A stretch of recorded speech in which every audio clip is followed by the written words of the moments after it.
Alright, yo, what is going on, guys? This is Midwest Factor here, and today, ladies and gentlemen, I have a Caliban Prime build video for you guys. I know when Caliban got reworked, I think it was like 11 months ago now, I had made a weapons platform build guide for him. Today's video is going to be a little different. I ventured off, I tried out the Summoner build, and I am really loving it, but I'm still going to showcase two different versions of weapon platforms, so there's going to be kind of a lot of stuff to cram into this video, so I am going to try and go a little bit fast. Now, before we jump into the builds themselves, I just want to talk about his abilities real quick, just give a little rundown on him. So his passive reads allies within affinity range gain up to 50% resistance to the types of damage they're currently taking. This kind of acts as like an adaptation light. While it's nice, it's nothing to write home about, and we're not going to be too concerned with that today. Now, getting into his one and what that does, called Razor Gyre. Basically, you dash forward, you do the spinning thing. There's going to be an AoE around you that is going to apply Tau, and also any enemy in that range, you're going to leech shields and energy from. This ability we're going to pair with the Augment Razor Mortar once we get into the builds later on. His second ability, Sentient Wrath, basically you do a big stomp. It has a big AoE. It lifts enemies up into the air and makes them more vulnerable to damage. His third ability, Lethal Progeny, I'm not too sure how to say it. This is your summons ability. This is how you're going to get any summon. You have your Conculist, your Ortholist, and your Summulist. We're not really going to be too focused on the Conculist. They're the melee-based ones. They don't really work with the Augment, and in general, they're just not that great. For the Summoner build, we're going to be going with the Ortholist, and for the Weapons Platform build, we're going to be going with the Summulist, and I'll explain more of that and the reasoning behind it later on. And last, the fourth ability is Fusion Strike. Basically, you shoot big Iron Man lasers out of your hands, and it does a little bit of damage. It can kill enemies, but the main thing with this is if you get your strength over 200%, this ability will give 100% armor strip, so it is really good for dealing with invasions. With that being said, this still is my preferred ability to put a helmet ability over, something like Roar or Nourish. And I'll explain the decisions and what you can put over here once we get into the builds. And before we start with the actual builds themselves, I do want to talk about Archon Shards real quick. So for these setups, I'm running 2 Tau Forged Red Ability Duration Shards, 2 Yellow Casting Speeds, and 1 Tau Forged Ability Strength. I don't really think that there's anything that's an absolute necessity on them. Any Archon Shards you put on Caliban are just going to be a quality of life thing. He doesn't need them, but he'll always benefit from them. I think the most important are probably the casting speed shards because it makes him feel a lot more fluid. But other than that, you can really use whatever you want. Let's talk about the summons build. I did not mess around with any of the summons when I made my last video. I've always been more of a weapons platform type of person. But something with his Prime coming out just made me decide to give it a shot and see how it went, and it actually ended up being a lot more fun than I thought it would be. This entire build is going to be based around his augment called Razor Mortar. Now what this augment's going to do is when you go into your 1 and you start dashing, any enemies that are in that AoE are also going to get pulled in and collected. When the ability finishes, it's going to throw every single enemy it's pulled in kind of in front of you. And while you have your Ortholist summoned, once you drop that big pile of enemies you just collected, they're going to focus all their fire on all the enemies you just dropped. And also, on top of that, this augment is going to give your Ortholist a 70% electricity damage and fire rate increase for 6 seconds after that ability ends. And let me tell you, they are automatic with it. As soon as you come out of your 1, what I've noticed, if I've traveled too far from the Ortholist, they will literally teleport right next to the pile of enemies and just start gunning them down.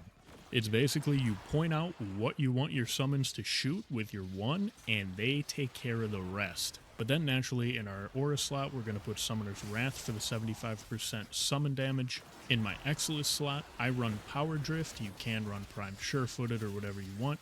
Power Drift just gives you plus 15% ability strength. I like trying to squeeze out as much damage as I possibly can, so I run Power Drift.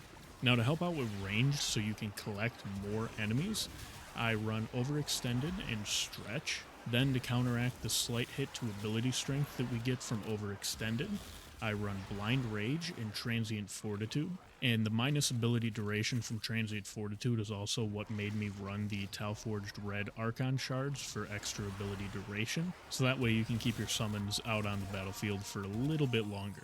Next up, I'm running Equilibrium and Primed Flow just for, more energy sustain. I realize it's probably not needed with the 1 because the 1 does have energy leech. So if you're mindful of how you use it and you're guaranteed hitting a decent amount of enemies each time you use your 1, you will be getting your energy back. I'm the type of person who, when I get into a rhythm, I might get a little reckless with it. So this just gives me that extra safety net to make sure that I actually never run out of energy. So then for the last mod, I'm running Fast Deflection. This is going to give us a little bit of shield recharge and shield recharge delay. This is going to be nice because then in those moments where we're not spamming our 1, our shields will be going up a little bit faster. And that also leads me into the first Arcane I'm running, and I run these 2 Arcanes on all the builds. We're running Arcane Aegis for a little more shield recharge, and then also Bolt Augmented. So for the summons build I have in the video, I have tried this build with Roar and Nourish. I think I prefer Roar a little bit more, but there is something you have to pay attention to if you decide to run with Roar.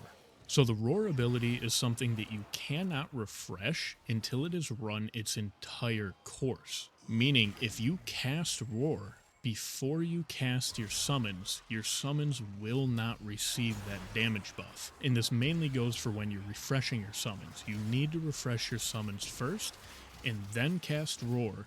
Otherwise, if it's vice versa, your summons won't get the damage buff. So let's talk a little bit about just the ability rotation and everything. Obviously, we're going to be calling in the Ortholis with the summons build. These are the ones that are going to be doing damage. So we're going to call those in. We're going to cast Roar, get their damage all buffed up. And now all you're going to do is fly around in your 1, collecting enemies, letting your summon shoot them. And what I like to do is once I get a big pile of enemies, I cast my 2 so I can hit them with that damage vulnerability and make my summons job a lot easier. You're going to do that all the way until preferably your Roar runs out. As soon as your Roar runs out, I would just go ahead and recast your Ortholists as well, and then buff the new set of Ortholists with your Roar, and just rinse and repeat. Now, as far as any weapons to run with this build go, I think the only thing that I could really recommend is maybe running the Epitaph. I don't think the Epitaph and spamming it is really needed for just general mobbing, but when you get invaded, it could be pretty nice to be able to debuff them. I haven't been doing it. From my experience, the Ortholis have been doing more than enough damage even to the invaders to take care of them. All you gotta do is kind of kite it around a bit, and the Ortholis will eventually whittle them down and take care of them. The only reason I don't run the Epitaph is I'm not the biggest fan of the whole primer playstyle, having to do damage, having to prime with 1 weapon to be able to do damage with something else. It's just a little bit too tedious of a playstyle for me, but I can't deny that it probably would be useful to use against the invasions. So I think that would be my one and only recommendation to absolutely use for this build if you want to. So here's the final build up on the screen. Like I said, here we focus on strength, range, and trying to keep our duration basically around 100%. That way we have to recast our summons and Roar as little as possible and can just focus on grouping enemies together. And like I said before, even though I am mainly a weapons platform type of player, I decided to give this build a go, and I gotta say, especially on Caliban specifically, I think that this summons build is absolutely the way to play him, and I definitely think you would get the most enjoyment out of playing the summons build over the weapons buff build. But if you wanted to take him into a more weapons buff type of playstyle, you absolutely can. And instead of going over every single mod again, because they're so similar, I'm going to throw the first weapons buff build up on the screen here. And as you can see, they are very, very similar. The reason why is my idea for this one was to keep Razor Mortar to continue to be able to use it as a grouping ability. So the only changes I made for this specific one is I swapped out Summoner's Wrath for Corrosive Projection, because since we're going to be doing the damage ourselves, we're not going to have our Ortholis. Instead, we'll be running Sumulus to keep our shields up while we do all the damage. I put Umbral Intensify in the place of Stretch, because you only lose around 4 meters on the one as far as its range goes, but you do get the damage vulnerability on the 2 almost all the way up to 100%. It's sitting at 93% with my Archon Shard right now. And naturally, with any weapons build, you want to squeeze out as much damage potential as you possibly can. But so in the 4th slot, I went with Nourish. You can go with any damage buffing ability that you want. You could do Nourish, Roar, Eclipse, Zadas, whatever you want here. I decided to go with Nourish. And now for both of these weapons platform builds, you're going to want to go with the Corliss. Reason being, as long as you have these Corliss out on the field, combined with Fast Deflection and Arcane Aegis, you are almost never going to lose your shields. The amount of shield regen that you are going to receive from these 3 sources is going to be absolutely insane. You would have to get hit with an absolutely huge singular damage instance to get your shields to actually go down. Now, it is possible, but once you get shield gated with the Sumulus out on the field, almost guaranteed by the time you're out of that invincibility stage, you're already going to be starting your shield regen. So these things are just absolutely great for survivability. Now, here's where the 1 and the 2 come into play. I built this version of the weapons platform around the idea of using Blast, AoE, and weapons that would chain or ricochet. So it's kind of the same thing where you scoop enemies up with your 1, you debuff them with your 2, and then you hit them with something like the Torrid or the Galaxian, maybe the Kuva Nukor. The Cedo would be really good. Really anything that's going to do an AoE or chain super well, and I would definitely recommend Blast because the enemies are going to be in such a small area, you're going to do a bunch of damage to them. So just think of this as a weapons buff with a grouping ability. If you can't tell, I really like the idea of pulling everything in a 20-meter radius and plopping it down in a single pile. It's just unbelievably entertaining seeing all the ragdolls. But if you're not the biggest fan of the 1 and you want to go with some armor strip, this here on the screen is the variation of that build that I'm going with. So I swapped out Razor Mortar for Augur Message. This is going to give us a little bit more ability duration. And then since we're not going to be using our 1, we really didn't need the range, so I went with Archon Continuity for even more ability duration. That way we can keep whatever damage buffing ability we put in the 1 up for as long as possible. With this build, I'm running Zada's Whisper, but like I said before, all of these are interchangeable on the weapons buff builds. You can run Nourish, Roar, Zada's, Eclipse, whatever you want. And let me explain myself real quick. I'm running Archon Continuity, not because it has anything to do with the Toxin status effects. I don't have Primed Continuity.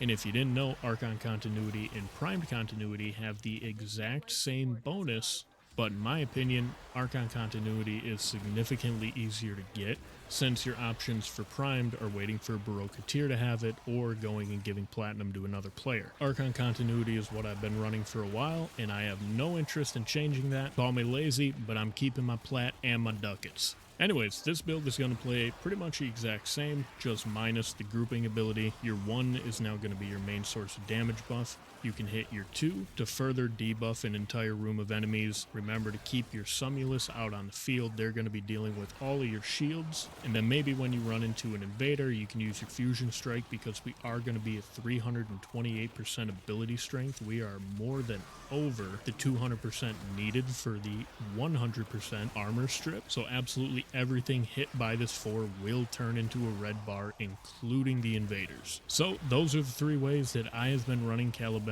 Prime so far. And like I said before, the summons build is absolutely, in my opinion, the most fun way to play him. He is a great weapons platform, but with warframes out there like Saren and Mirage, I think it's definitely more of a benefit to build him into summons than it is anything else. And just for some quick weapons recommendations before I go, for the primary, I was running the Torrid this entire time. I think the Burston would work good, the Cedo, Phantasma, the Galaxian would all be great picks. For secondaries, I would definitely go with things like the Kuva Nukor, the Aku Core, the Epitaph for priming, the Toxicist could be good, and for melees, the Epitaph Glaive combo wouldn't be bad. The Heavy Attack Harmony would probably be really good for the grouping build, along with the dual Ecor and Carnins. That's another melee that I've really been enjoying recently. But I think that just about wraps it up. Hopefully you guys enjoyed the video. If you have any other ideas, comments on the builds of your own, recommended weapons, whatever it is, leave it down below. I'm always down to try new things, check new things out. And keep an eye out in the next couple days for Wisp video. I do have a pretty cool interaction on her that I don't see a lot of people talking about, so I think that'll be pretty cool. Please leave a like, comment, subscribe, you know the YouTube shenanigans, and hopefully y'all have a great day.